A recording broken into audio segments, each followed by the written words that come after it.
All right, I just hit record. I'm so excited to be here with the one and only Andrew Tarvin. If you don't know Andrew, or Drew, as his friends call him, he's amazing. He's got three TEDx talks, one of which, The Skill of Humor, has over, what is it now, 15 million views? 15 million. We're creeping on 16, but It's still. wild. It's completely wild. He is a prolific keynote speaker, and just talks about humor all day, every day, teaches it.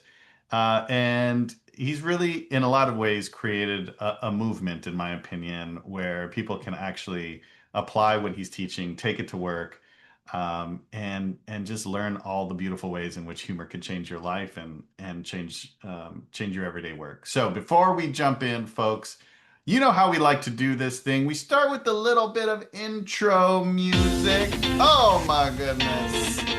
Can you feel it? I feel it. Are you ready?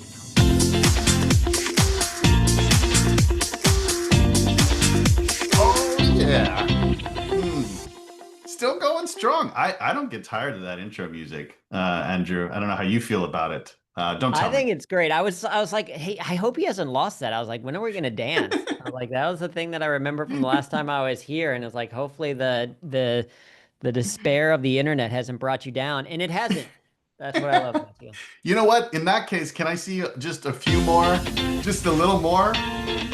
Give me something to work with, Drew. Come on, baby. Hey. Woo!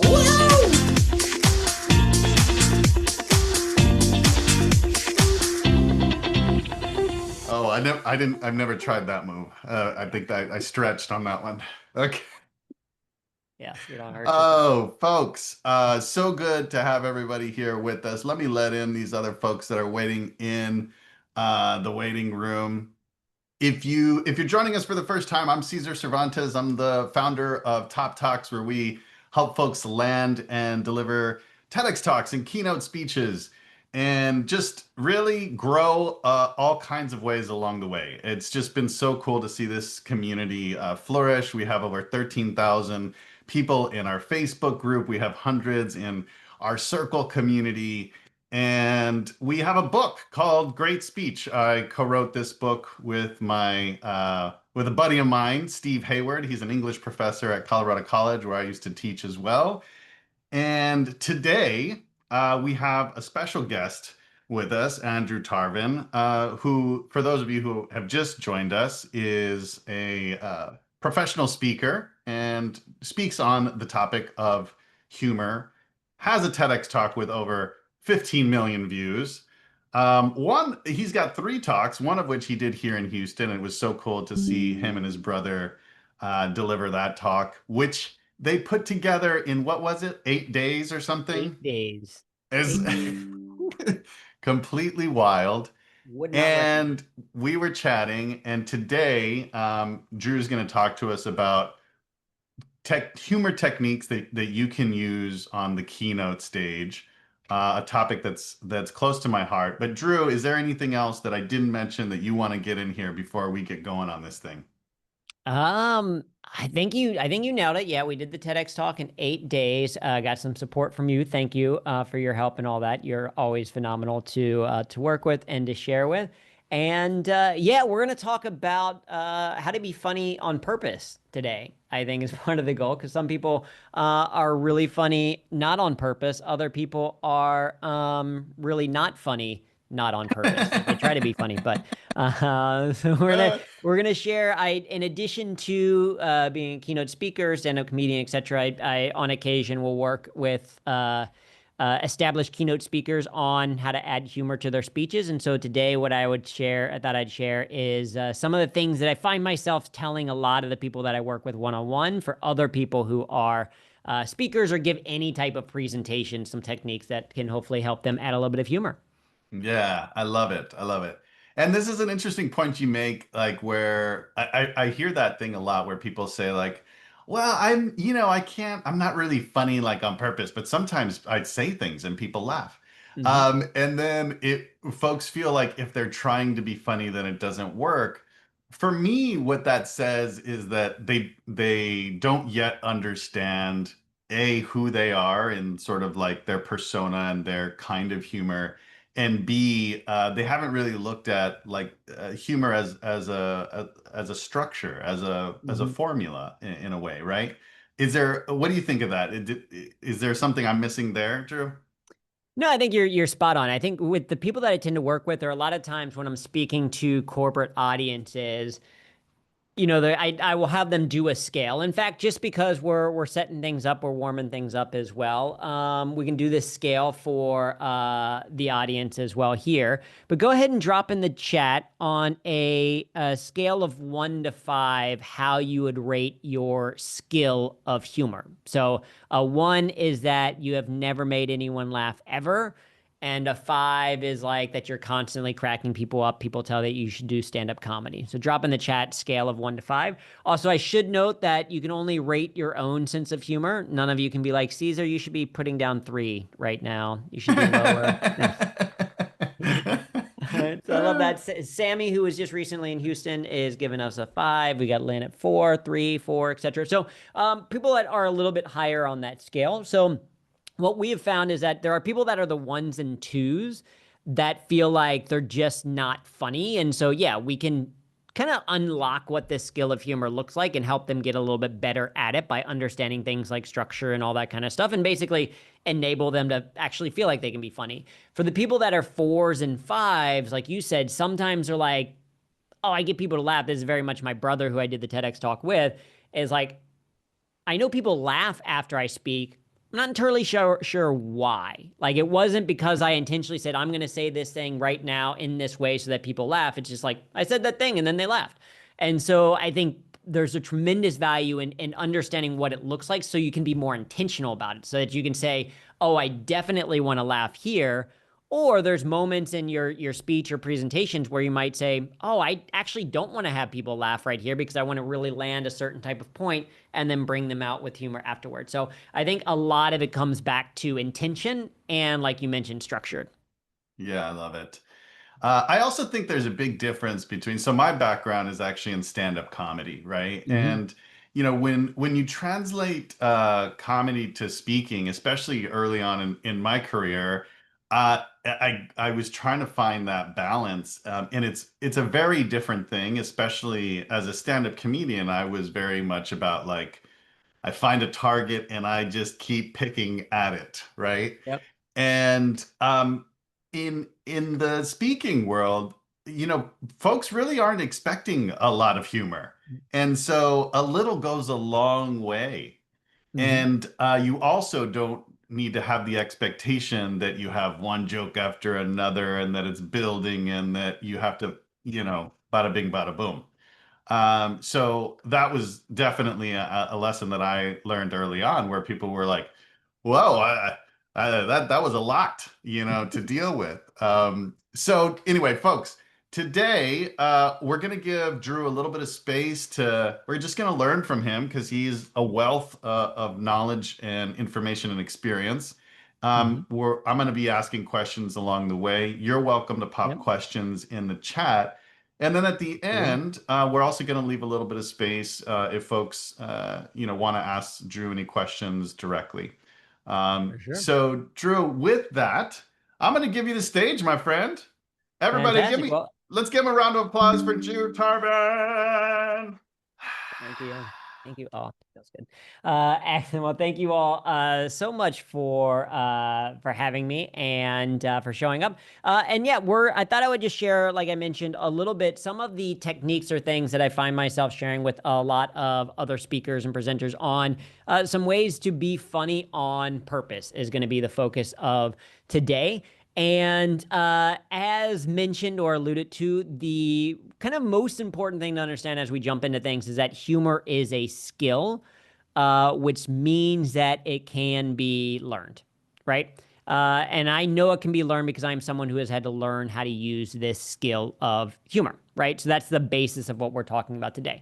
Now, the other thing that is probably also important to kind of clarify is what we mean by the word humor, because I had an experience recently where I realized that you can sometimes be speaking the same language and not be speaking the same language.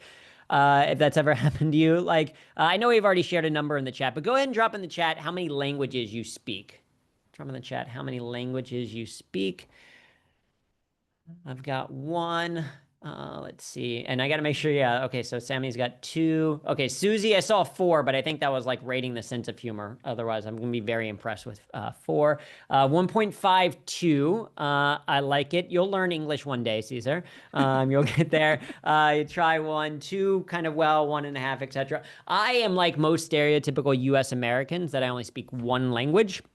And it took me going to the UK to realize that I don't even speak English, right? I speak American, right? Because there's differences between British English and American English. Like in the US, we say elevator. Do you all know what they say? In the UK, you probably know, right? They say lift, right? In the US, we say apartment. Anyone know what they say in the UK? They say flat. Yeah, some of you are mouthing it. And then also in the US, we say restroom. And in the UK, they say the loo, water closet. Or if you actually look at the signs in most places in the UK and actually most of Europe, it just says toilets. That's it, right? And I realized when I was in the UK and I saw that, I was like, I think I'm actually with the Brits on this one. Because if you think about it, we say restroom in the US, and it's like, is that really a room that you want to rest in? Right? I don't think so. It doesn't really make sense. I was like, I think I'm going to start saying toilets. It's more accurate. I'm an engineer, so I like the specificity of it. So it's like, I'm going to start saying toilets. And then I was in New York City, went into a Starbucks, went up to the barista, and I was like, excuse me, where are your toilets? And she was confused. She was like, in the restroom? So we can sometimes be speaking the same language and not be speaking the same language, right? So I am curious. I want to go ahead and I think for this, you may need actually, can you, Caesar, can you make me and my backstage co-host? I realize Sure. that might need to be a thing that needs to happen. Just for this next thing to set up. But while that's getting set up, thank you very much. I wanted to ask, go ahead and share in the chat. Let me see here. Yeah, go ahead and share in the chat. What comes to mind when you hear the word humor? What do you think of? Drop in the chat. What do you think of? What comes to mind? Oh, that's the wrong one. No, it should be that one. Yeah, go ahead and drop it in. All right, we got lightness, laughing. We got jokes, joy, fun, funny, right? Stories. We have all of these different kind of ideas. Camaraderie, I think, is a great one, right? All of these things are a component of humor. So when we're thinking about humor, it's more broad than just comedy. And so although we're going to talk about comedic devices today, one of the first things to understand when you're adding more humor to your presentation is that it doesn't necessarily just have to be about punchlines. It's not just about making your presentation funny, but rather perhaps maybe about making it just a little bit more fun. Okay? So that's what we're talking about. Now, when it comes to your skill of humor, there are a few things that are helpful for you to know. Ultimately, your skill of humor is made up of three things. Your sense of humor, which is what you find funny. It's your ability to humor, which is how you make funny. And then it's ultimately your agency with humor, which is what do you use that funny for, right? Anyone can learn all of these components of the skill, which means the question isn't, are you funny? The question is, how are you funny? In what way? Because I guarantee every single person in this room has made someone laugh, right? We all have threes or higher in terms of that overall scale that you gave. And so when we dive deeper into the skill of humor, we found that it's comprised of really kind of 8 core, what we call humor competencies. 8 core things that you can learn to improve your skill, right? Appreciation, consideration, curation, creation, performance, facilitation, application, and empowerment. All of these are things that you can learn as a speaker. But if today we're talking specifically about how to be funny on purpose, I want to do a deeper dive into one, right? We're going to talk more about this idea of creation because that's the one that gets you started writing or thinking in terms of humorous thoughts. And then my guess is based on all the fantastic content that you've learned from Caesar and the team, things like performance, timing, etc. Some of those other things can come, right? So that's where we're going to start today. Now, as we jump into this, as mentioned, it is a skill. I can prove to you that it is a skill because I am someone who has had to learn how to use humor, despite the fact that I've done over 1,000 shows as a stand-up comedian, improviser, and storyteller in 30 plus countries and on 6 continents, including wonderful Dry Bar Special. I've spoken and performed in all 50 US states, as mentioned, 35 countries, and on 1 planet. This one right there, Earth, yep. And my TEDx talk on the skill of humor has more than 15 million views, only half of which were from my mom. And I only tell you all of this stuff because when people from my high school found out that I did comedy, like people from my, like when I went to my high school reunion, people found out that I did comedy. They're like, but you're not funny. Like growing up, I was never the life or the party or the class clown. In fact, I recently found a personality assessment that I did in high school, and it said things like Andrew is a quiet, serious person. He is reserved and ill at ease among strangers, and he has less aptitude for work, which involves frequent communication. Right? None of those things line up with someone who is now a professional speaker and it's constantly around strangers all the time. But for me, I was introverted and a geek, and so I went to the Ohio State University and got a degree in computer science and engineering. But while there, I also started doing improv and stand-up comedy. Not because I thought, you know who's funny? Me. You know who should listen to me? Strangers. No, right? I only started doing improv and stand-up because my best friend wanted to start an improv comedy group. He needed people and forced me to join. And over time, I got better. I started out terribly, but by reading, researching, doing a lot of things, taking workshops, etc., eventually got better. And that's where I learned that humor is both an art and a science. And so we can learn the science of humor and practice the art of it and get better. And so there's 2 things that I think help when it comes to the creation of humor. The first is finding inspiration, right? One of the common questions people ask is like, where do comedians even come up with something funny? Like, where do I get the material from? What should I talk about? How do I make this content funny? Well, first of all, you can find inspiration in the things that happen to you, right? In your obsessions, your fears, your habits. Go ahead and drop in the chat. Does anyone have a celebrity doppelganger? Anyone have someone who they get told that they kind of look like? Caesar knows mine. Like I've been told I kind of look like a skinny Hugh Jackman. I get that sometimes. Or I think I shared in the 3rd TEDx talk that my nephew recently told me that with the glasses, I kind of look like Harry Potter, but if he was just an accountant, which I'm not sure how to feel about that, right? Anyone have a celebrity? Do we have anyone that kind of... Caesar, do you get anyone? Um, you know, when I was in high school, I did I don't know if this counts as a celebrity, but I was in a play, Oliver Twist, and I had to wear one of those big kind of like paperboy type hats, Mm-hmm. but it was big, and my clothes were baggy, and then people started calling me Fievel. You remember that mouse from Yeah. Five America? Goes West. Yeah. So Oh, that's listen, amazing. it's not really a story I like to tell, but you forced my Oh, hand. you feel that should be a story you tell. That should be amazing. You put up a picture right next to you. Oh, there's a whole metaphor in there. That's amazing. That's the nice thing is that it's happened far enough in the past that maybe there's some distance there. I haven't Um, healed. I haven't healed. yeah, and you No. haven't healed yet. You're not quite ready to do it. Yeah, it's not therapy on stage. I like it. Yeah, Sammy says she gets told like everyone's camp friend named Bethany. I think that's fair. I don't know who Tracy Ellis Ross is, but right, even something like your appearance can be a source of humor, right? Can be a source of levity, just as your habits can be, your passions, your the things you're obsessed with, or the fears that you have, right? Ultimately, your material comes from your life. Do you all like that animation? That Mm. took me like way too long to figure. That took me so long. We're gonna see it one more time, because I think it went a little too quick. Right, I gotta make sure that we set this up quickly. Right, Yeah. so Oh, there it is. ultimately comes from your life. See, there you go. All Oh, right. What? oh, that was great. Anyway, so that's one is you can find inspiration from the things that happen to you. The second thing is also understanding structure, right? By having that structure, some people worry that having structure is actually going to make them less creative or less funny. But the reality is having structure makes things a little bit easier, right? It can at least give you the process for creating. And the basic structure of comedy is a setup and punchline, right? A setup is where it's creating a question or idea in the listener's brain, and the punchline is breaking that expectation or answering that question in an unexpected way. So, for example, George Burns said, happiness is having a large, loving, caring, close knit family in another city, right? So you can see that that punchline at the end is what makes that work, right? In another city. If that quote was happiness is having a family in another city who is large, loving, caring, and close knit, doesn't really work so well. So already we can start to realize or learn, oh, if I want to use a little bit of humor, let me make sure that I put the funny part of it at the end of the sentence.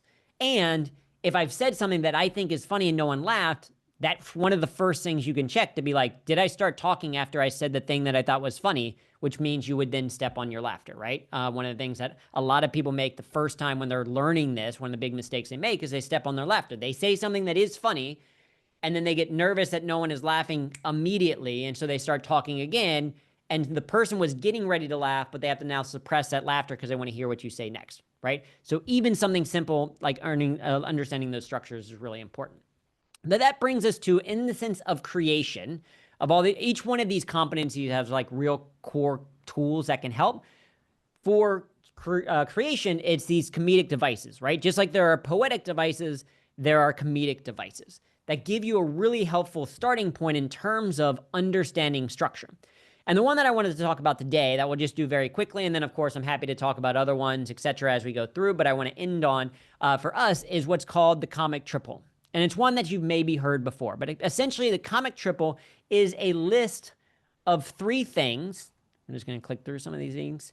It's a list of three things where the third thing is unexpected. So you see it sometimes in movies, like the movie Avengers.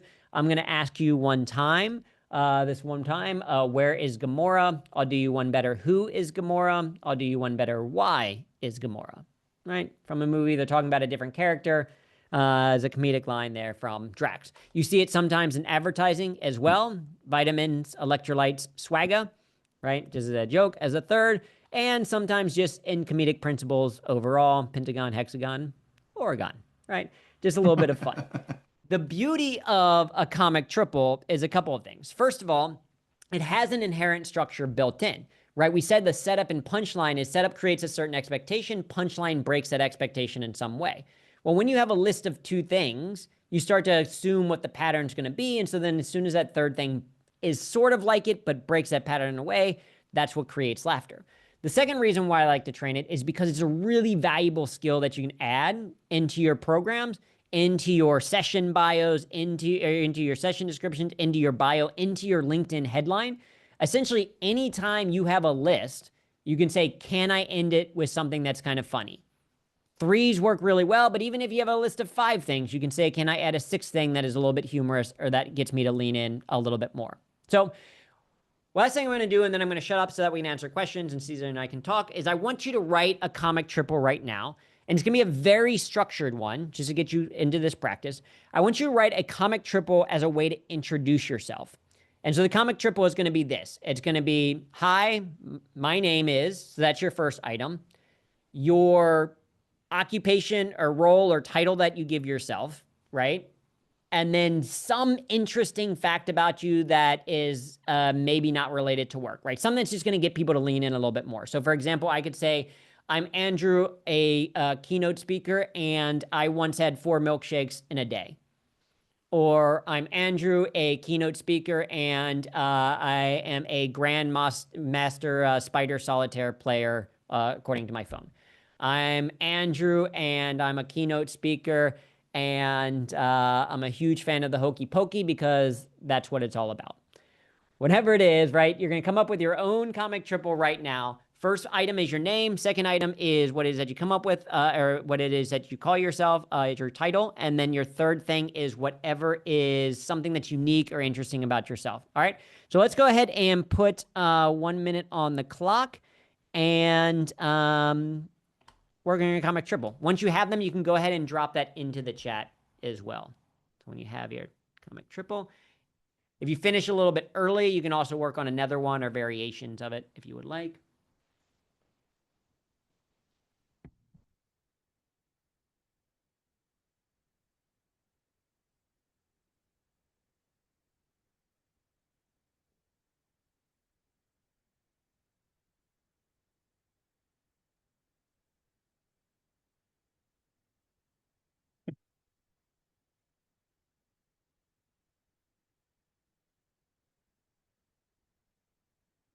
Give you a little time. We already got some good ones in the chat.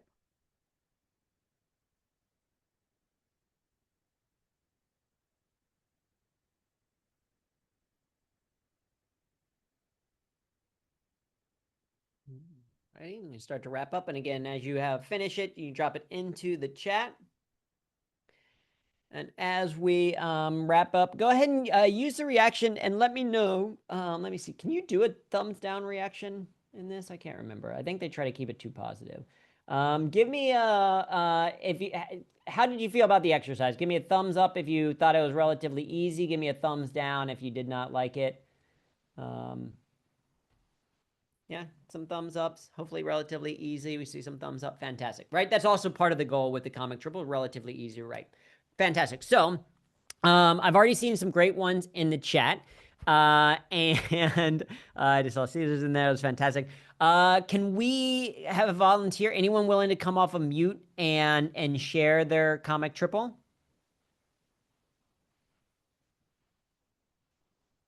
Can we do that? Can we a little bit of Yeah, who's up for it? Let's see who we got here. Catherine, are you still there? because it's a good one. I like Catherine's. Hey, I'm here. Yeah. Let's see. Give us yours, Catherine. So I'm a certified registered nurse anesthetist. A lot of people don't know what that means, but that's why I always say I literally get paid to pass gas. And my dad was so proud. I love it. So fantastic. Thank you, Catherine, for sharing. So what's great about that is, yeah, literally get paid to pass gas. So then people are like leaning in what that means. And then you added a second technique, which is another thing that you can add, which is called a tag. And so a tag is a second punchline to an already existing joke or setup and punchline structure. So essentially it's setup, punchline, punchline, right? Because the first punchline is already funny of I get paid to pass gas is already going to get people to laugh. And then you add a tag. My dad was so proud. That gets another laugh. This is something that comedians know. So Caesar knows this from the stand-up world of like, yeah, once you have a funny premise, you want to get multiple laughs out of it. It's one of the mistakes that speakers often make is they'll do a big elaborate story to get one laugh. That's okay.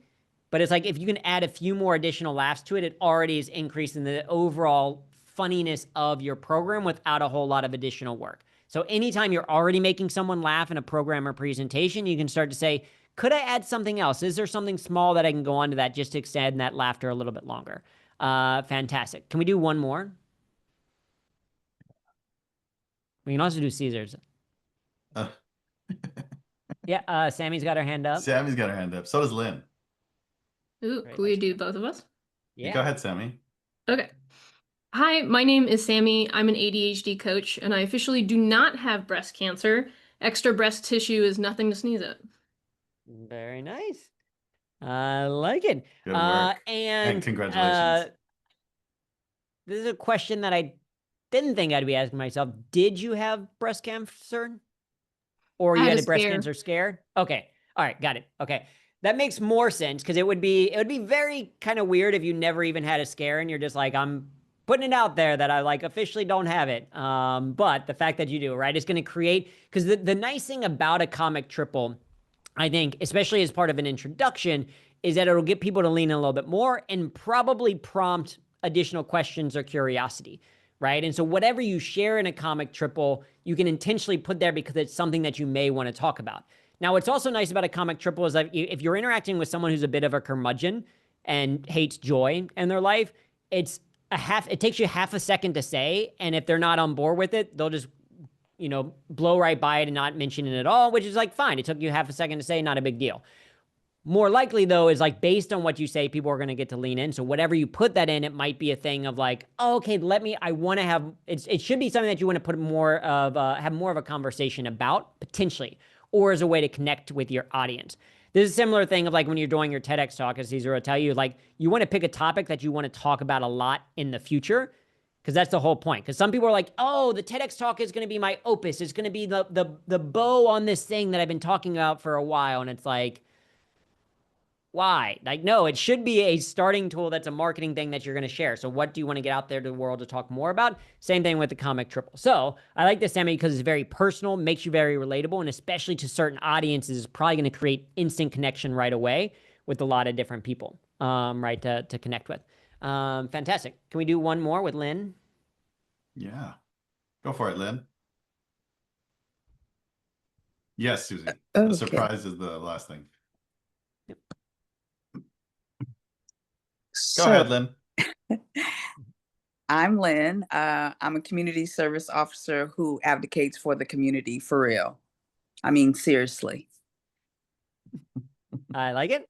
Fantastic. So you really like, for real, seriously. This is where you can kind of extend or go from a comic triple into there's something called the rule of nine, where the rule of nine is like if you say something 3 times, people are like, okay, I got it. It's a nice pattern. If you say it 4 times, people are like, no, no, no, I got it. Like, stop it. Right? You say it 5 times, we start to get annoyed. Like, why are you saying it? 7 times, like we're like getting ready to go up and leave. 8, we're standing up from our chair. 9 becomes funny again. For some reason, you say it enough that it starts because you're now breaking the expectation of how many times you're going to say it. So there is something like if you really wanted to get a bigger laugh, I think like a tag laugh of kind of the people nodding along is like, no, I advocate for the community for real. Seriously. Actually. No, I mean it. Like it's a thing I do. Like legit. I mean, really. Yeah. Like really. Like you come up with like 8, synonyms for like actually or whatever, and it's like gonna be that, and you like make your point, right? Now you might not do that in a one-on-one conversation with someone, but as part of an introduction in front of a larger group or when performing, like if you're speaking about a topic, could be a really interesting, right? You're gonna have that fun, playful thing. And this is a lot of times what happens when it comes to using these structures, because sometimes people were like, if structure feels too forced, or I don't know, like the structure is just to get you started writing. It's to get you around the paradox of choice. Because a lot of times, if you were to sit down and just like, okay, be funny, it would be hard. But if I'm like, write a comic triple about your introduction, it gives you a starting point. That doesn't mean that it has to stay a comic triple or stay as part of your introduction. It just means you get it started.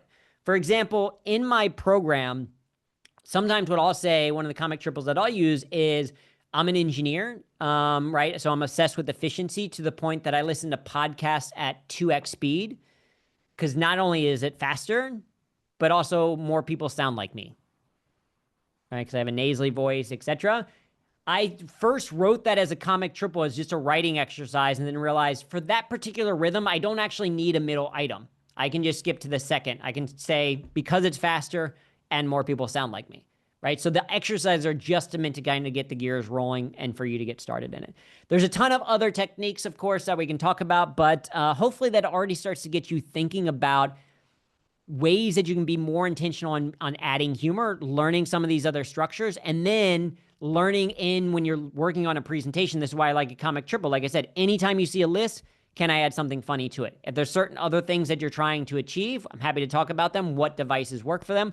But that's that starting point of how we get more intentional about it. And then at the end of the day, it does come about how do you get it out there? How do you share some thoughts? How do you get this in front of an audience or share this with a coach or a friend to see, okay, does this work? Does this not work? I don't know. See there. It's a very engineering approach, I've been told. How do you resonate or not resonate with what I shared? I like it. I actually think, for me, when I think of the rule of three, it's nice because it's kind of like something that you can just produce over and over again. So, for example, you could create this with anything where you go 1, 2, and then you think of the surprise. So, for example, if you have a script already for your speech, and you could start looking for things where you could just fit in a rule of three, where you could just add something else and it would automatically make it funny. What I love about this one is it's familiar, but it works every time if you have the right kind of surprise. The other way to think about this too is that you're sort of building an expectation, right? Like humor is really about surprise and superiority, but let's talk about surprise first. Um, Mm-hmm. if you can create, so misdirection is basically like saying like you're going to take us down one path, but actually it becomes something else. So another way to think about the rule of three is to create an expectation. Like, my line, I'm a communications coach. I communicate so goodly. Whatever, that's ridiculous. But that's essentially what we're doing is we create an expectation and then break it. I recently did a talk Yep. for Disrupt HR, and I talked about my 2-year-old, and I said she is so spicy. Her her first word was actually, "Oh, hell no," right? So, there's an expectation that her first word is actually going to be a single word, right? Mhm. And so these are easy ways in which you can create an expectation and then sort of destroy it or create Mhm. something else, create surprise. Absolutely, right? And that's, I think, the part of the value of the structure is you learn it so that you start to notice it. And also, it starts to happen a little bit more naturally in your everyday language. Even in conversation, you start to notice if I'm listing something, can I just end it on something like kind of fun? Even if it's like, I'll do this with my daughter or even with my wife. It's like, oh, what do you want to have for dinner tonight? Like pizza? Should we get, I don't know, should we go for Indian food? Ice cream? Solo, only like a giant bowl of ice cream? Like, yay, right? Like it's just in conversation because you start to learn this structure. And that's just one of many, right? There are, I would say there's probably, I put together a list of 12 and I'm happy to share that afterwards. These are like the 12 most common ones that I would do a lot with speakers for presentation skills. Really valuable. So for example, the humor brag is really, really valuable. Humor brag, and there's actual like research done on this one, which I really like it, but a humor brag is essentially a way of sharing something that you kind of want to brag about, but you add something to the end of it so it removes a little bit of the bravado from it. So, for example, I did one earlier when I said my TEDx talk has more than 15 million views, only half of which were from my mom.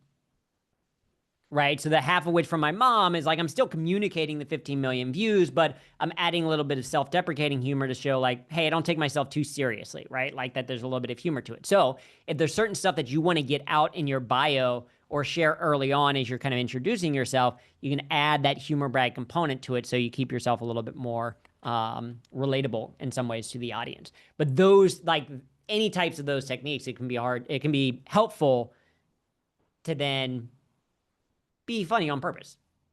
Before we get into a little bit of Q&A, I want to ask another, I think, really important question. So there's, how do I create the jokes? And then the second half of it is, where should I put them? And maybe how many should there be?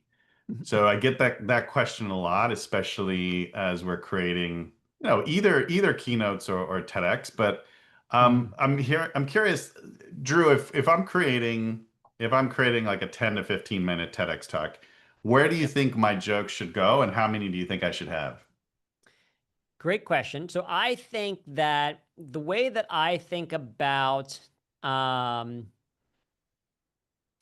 talks and structures is, for me, there is every talk, whether it's a 15-minute talk or an hour-long talk, it has content kind of components to it, and then ideally like 3 tentpole moments.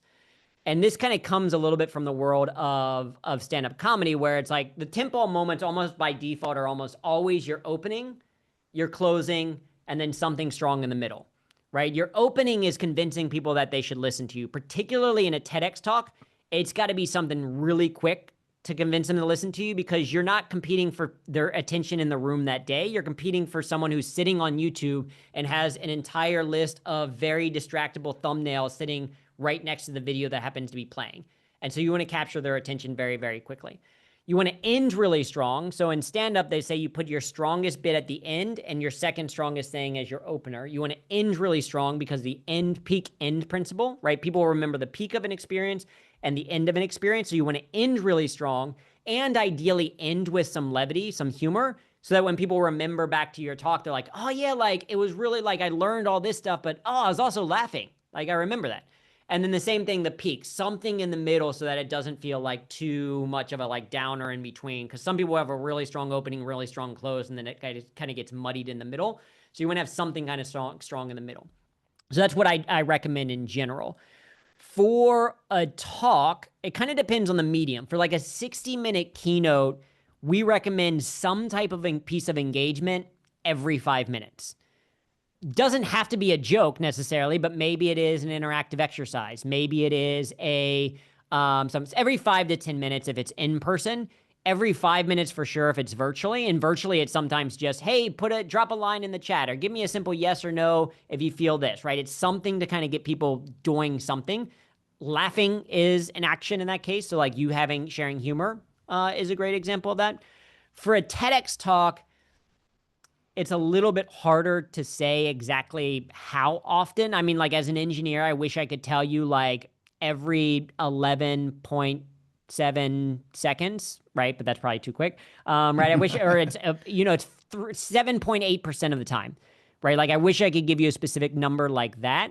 But I can't. What I will say is we did the analysis of a lot of the top most viewed TEDx and TED Talks, and they had a laughter percentage score. So the percentage of time that was laughter versus the percentage of time that they were speaking, most of the really top ones were above or right at about 10%. So Ken Robinson, who's like the funniest like of all the talks and things like that, his is at like I think 14 or 15%. And then like the ones from like Sean Akers, like the secret to happy work is at I think like 12% or something. Mine's at like 10 or 11. The skill of humor one that got 15 million views is at 10 or 11. So if you want it to be like really, really high, like it's got to be that level. Not saying that not every topic is like that. Brene Brown is certainly not at those scores. Amy Cuddy is not at those scores. But if you're like, so it's either got to be an incredibly, really well delivered talk. Right. And if it's not like life changing in terms of the content in and of itself, the delivery has to be really good. So somewhere in the middle. So I'd recommend 5 to 10% of the time of like laughter. How many jokes of that is that in an actual 15-minute talk? I don't know. It kind of depends because it's like, are you getting a bunch of really small laughters or a bunch of big ones? But what I would recommend is some really strong levity in the opening because that's going to get people to pay attention, and then some really strong levity in the closing because that's what people are going to remember. That they're going to remember that it's very fun. The last thing that I'll show, just because we geek out about it, is we will with some of our clients we go through and we analyze, like we actually put into a laugh analyzer where their laughs are. And really the point of doing something like this is less so of the exact numbers and the exact scores, but more so being intentional, right? You take a look, if you were to put in your TEDx talk there and look, and it's like, oh, I don't have a laugh from the 5-minute mark up until the 11-minute mark, you can be like, okay, that's great because it's intentional. Or you can say, oh no, I should actually add a little bit of levity in there because I don't want it to feel like down. It's just going back to the level of intention. Is it the way that you want it to be or not? Does that answer your question in a long Yeah, I think that's great. Okay. I think that those are great tips. In general, what I would say, folks, like most people are not putting a lot of humor in their talks naturally, right? And a lot of times we think of our favorite TED Talks and as Drew was saying, not all of them are funny, right? And sometimes the topics are heavy. That being said, I bet if you go back and look at even Brene Brown, for example, she's definitely got moments of humor. I would say so. Josh Shipp, who started Youth Speaker University, says he likes to say, "Make them laugh, make them cry, give them hope." That's a keynote. Make them laugh, make them cry, make them think. That's a TEDx talk. And so the idea is that there's both an emotional pull and the humor. It's sort of like, in theater, you have these masks of the drama and the comedy. And for whatever reason, that's how we're built. We need those things to make it emotionally work. And then also, logically, of course, but then you send us off. And a lot of times there is some emotional pull before maybe the call to action in a TEDx talk, for example, we put that call to action at the end. If you had 3 pieces of humor in your talk, you're already doing better than most people who are creating those TEDx talks. And so I would recommend looking for them. I also think that I would write the talk and then inject the humor and find where it naturally exists. Because if you're only thinking about it as I have to have this much humor in it, then you might be forcing it and it might not land, right? The other thing is, as Drew knows, you have to go and test it. Because if you're specifically creating the talk for this audience, you're going to have new material in there. And I know, Drew, for your skill of humor talk, I mean, you went and tested out that material and really had it honed in. Um, for those folks who are, especially for those folks who are not skilled at this, yeah, you want to get some feedback. You want to go out there and try it out. You want to be in front of live audiences and doing that. So with that, I want to open it up to Q&A. Did you have something real quick, Drew? Yeah, I was just gonna kind of reiterate a couple things that you said. So yeah, one, testing it for sure. That's the beauty of having like a coach working with Caesar or going into a community sharing. I think that's one of the things that I can't remember we did it with this community. I do it with my own community. Anytime I'm doing a new talk, I'll just be like, hey, who's available for a Zoom to jump in and listen to something new so that I can kind of learn what's working, what's not working. Yeah, for my TEDx talk, I did a bunch of stand-up shows to prep for it because I was talking on the skill of humor. So I was like, oh, it needs to have a lot of punchlines. And I think you're exactly right. It doesn't, for most people, they don't have to have a punchline every 3 minutes or something like that. It's just more of like, do you have a couple of key humor moments? And it is way easier to add humor to something that already exists. Go through and start to look. And then that's where I said, even like, look at it almost like analytically to be like, where should humor should go somewhere in the first 3 minutes. Okay. Let me mine those first 3 minutes of what I'm talking about to see where there's more naturally humor to go. But no, all great stuff. There was Excellent. yeah, I just wanted to address Susie calling us all out here of saying a lot of my humor is from the 1900s. Late 19, that feels, just say the 90s, making us all feel so old. 1900s is already very funny. And so, yeah, I think to Sammy's point, a tagline or something like that of like, you say a joke that's a reference to to something early in the 90s or 80s or whatever. And then if it doesn't land, be like, oh, I'm sorry, I'm confusing some of you with my jokes from the 1900s, is already going to get a big laugh. So, Because it wasn't that long ago. It wasn't yeah, that long ago. it was 25 years ago, though. Those 1900s. Are you kidding me? Are you kidding me? All right. Listen, yes, that was hilarious. All right, we're going to open it up to some Q&A here. One more round of applause for Drew Tarvin, everybody. Thank you. Thank you. Let me get to these questions real quick in the chat, and Yep. then if folks want to come off mute, we can do that as well. So Lynn says, do you find that most people's humor is from nervousness? No free balling. I assume that means improvisation.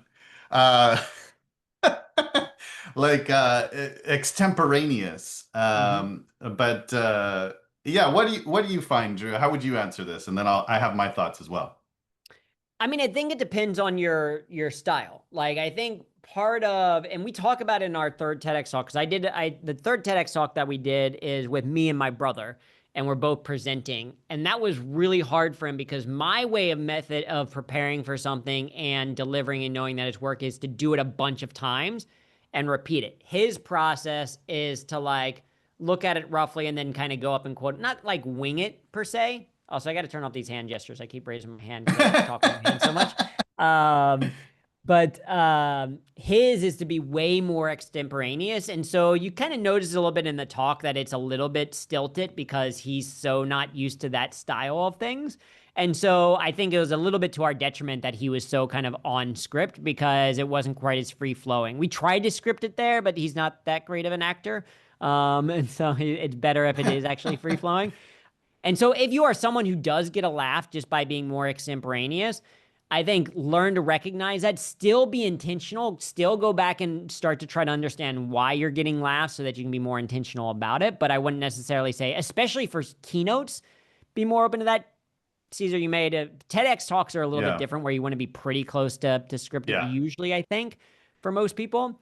But if you're someone who doesn't get any laughs naturally, you can't just kind of rely, and you can't rely on that, then it's like, no, you can learn this skill, you can practice, you can bring it in kind of intentionally. And so I would say it starts partially with your natural strength, but there is tremendous value to intentionally having humor in there and knowing that it's going to get a laugh.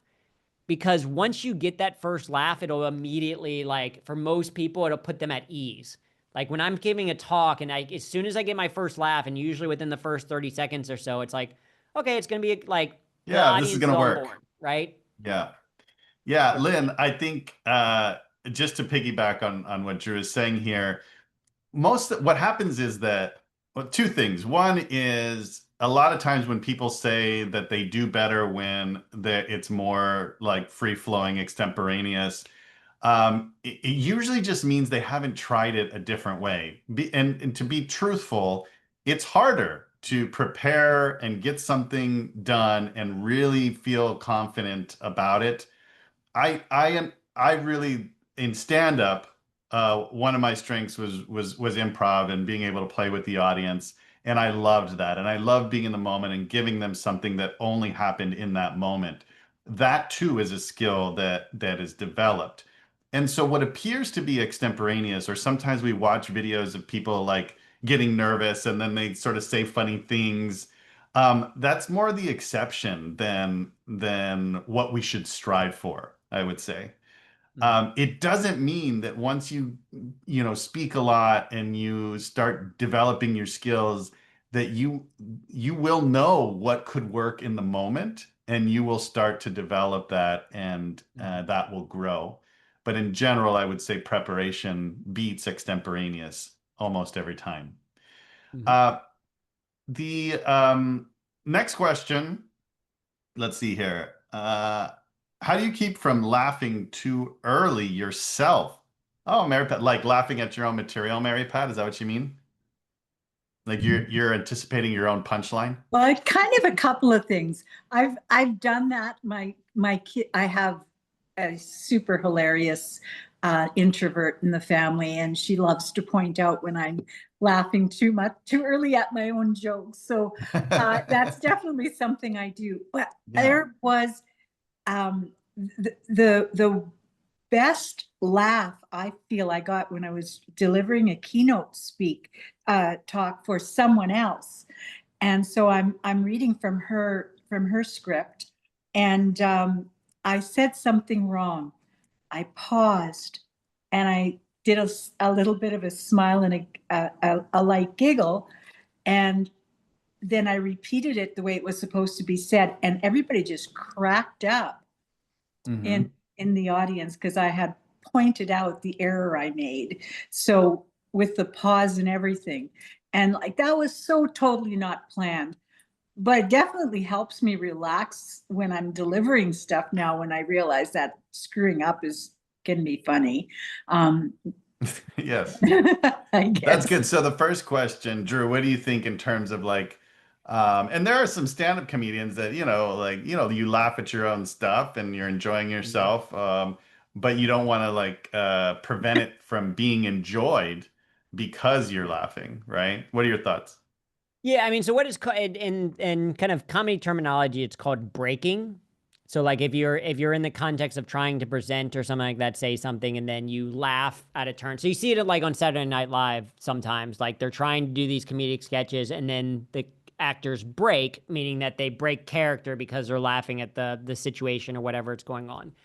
And I think it can be a helpful technique if it's a natural thing. Some comedians find that, yeah, the audience will start laughing because they're laughing. And so then they start to rely on it too much and they start laughing so much at themselves. And so then people start to then, one, they miss the joke either because they can't hear it, or they're like, oh, this person thinks they're funnier than any of us in the audience do, which you don't want that to be the like kind of takeaway for people. And so I think it can be if it comes up naturally, I think that is fine. It doesn't necessarily need to be forced. I do think that there's value in learning certain material, practicing it, because especially the more ridiculous something is, the more kind of like you're able to maintain the right proper character and delivery of it, the funnier it's ultimately going to be. Like you might get a little bit of knowing laughter from a certain thing. Like it's a situation where it was like an honest mistake and you laugh about it, and then you like, that works because you laughing about it tells the audience that you're not going to be like flustered by the fact that you maybe just messed something up, and that they can laugh about it too. So in that situation, it's good kind of like because it's in the moment. But if there's a story that you tell every single time and you always laugh before it, then it's like that I would work a little bit more on. Or the other thing is you can get a lot away with a lot if you call it out. Like if you recognize it, if you're like, listen, I know like this next pun is so dumb, but I laugh at it every single time. I'm laughing even just thinking it's so dumb, but like, all right, anyway. So a man once asked if I wanted some free fish, and so I was like, what's the catch? Such a dumb joke, but I love. So it's like it can be a little bit of your persona, your personality on stage. Yeah. But I would say in general tends to be a little bit. If it's something that you're going to repeat a lot, tends to be a little bit better to try to get through because it's just going to be more heightened for the audience. Mary Pat, your hair looks fantastic, by the way. That's great. Great cut. I haven't seen that. Um, so awesome. You're on mute, but that's okay. I see that you're animating and I said I'm going with the natural white that comes with 65. oh, I see. Well, whatever you're doing, it's working. It's Thank working. you. Sammy, did you have a question? I can't tell if this tagline one was a question or a response to somebody. It was a response. Oh, okay. All right, cool. All right, folks. Well, we still have a few minutes. Any final questions? Anybody want to come off mute and just ask Drew the expert? The Drew the Dragon is what I wanted to call you. I don't know why. I was just like, that sounds that sounds hot. All right. Sure, I can be it. I can be Drew the Dragon.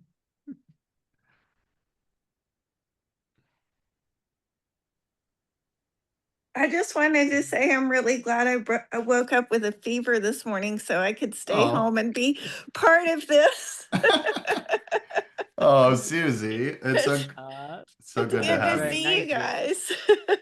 Likewise. Hopefully it's not the fever that's making you think it was a good idea. You're gonna wake up tomorrow all fresh and like not a fever, and you're gonna be like, "What was that?"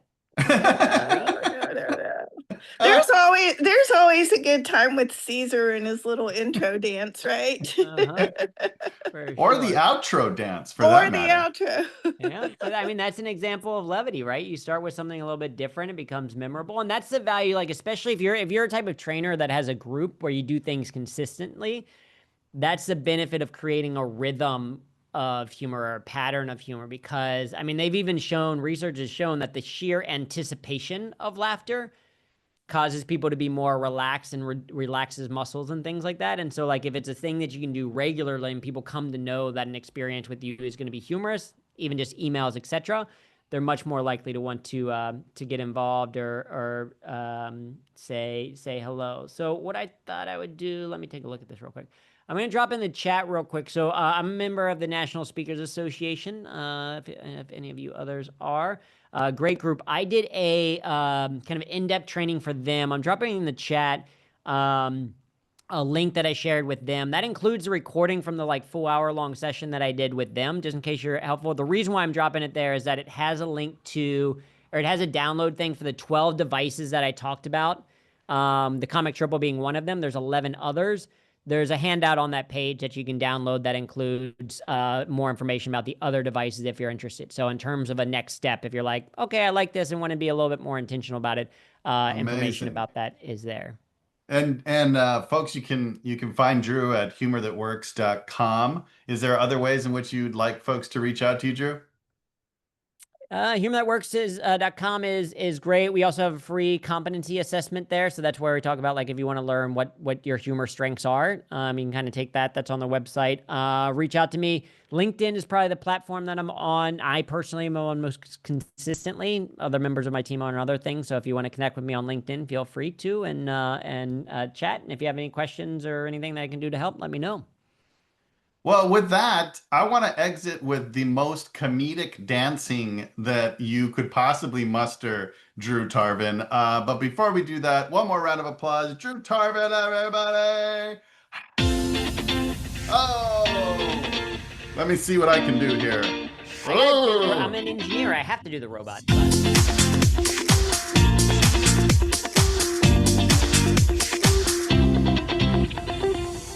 Woo! Oh, I'm dizzy. I don't know if that was comedic, but it was difficult. It was something. It was something. All right, folks. Have a good evening. So great to see you all. Bye. See you next time. Thanks all.